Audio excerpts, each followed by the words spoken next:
brother. Yes. My brother. Oh.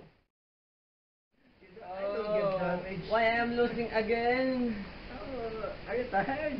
No, I'm not tired. I want to lose you.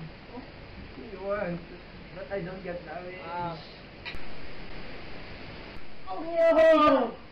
We're tired! Tired of you addicts!